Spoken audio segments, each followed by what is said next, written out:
afternoon guys, well, right now I'm at the Bilderberg 2014 protest in Copenhagen under the Marriott Hotel. Sorry that I weren't able to do any vlogs. I've basically been focusing on getting some good stills. Well, I'll upload them later to my Facebook page, photographer Dennis Hansen Christensen. You wanna go check them out? Do so. Links is down in the description. Well, I guess I'll see you guys later.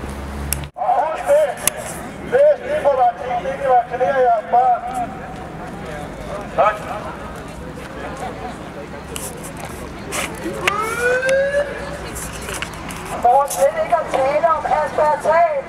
Ved I, hvad aspartam er? Det er et sødestof, og det er pissegiftigt for vores kroppe. Aspartam er en genmodificeret kolibakterie fra et mennesketarm. Er det noget, de har lyst til at indtage? Og så får vi vide det for vores egen sundheds skyld. Det er derfor, de gør produkter med aspartam billigere og billigere, og fremmer det som er sundt inden for offentlige institutioner. Hvorfor skal alle udviklingshæmmede lige pludselig have aspartam for at tabe sig, når man ved, at det nedbryder immunforsvaret førstskiftet og dræber dem?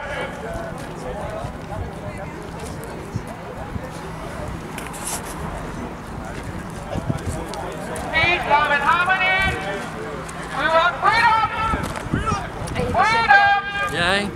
Vi skal bare have en rigtig mystiker, eller nej, ikke mystiker, sådan en magician.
All the money and the wealth was stolen from this man's grave.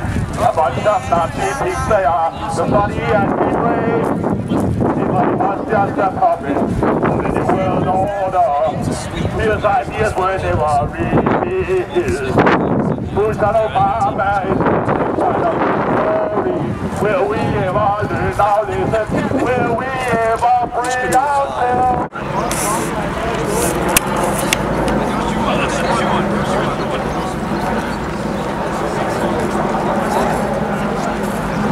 Der sker inde bag de her vægge. Det er jo en kaffeklub. Hvad laver alle de skøre mennesker herude? Deres interesse er underholdning. Og det er det, der er sørgeligt.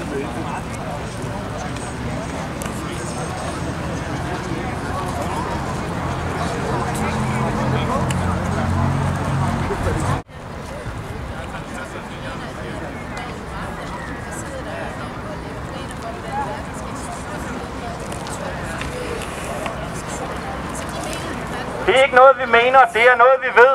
Det er noget, I burde undersøge. Det er jeres ansvar som medier at lave det her arbejde. Det er ikke os, der skal gøre det for jer. Hvordan tænker man aspartam? Aspartam, det kom. Så var der ikke mere.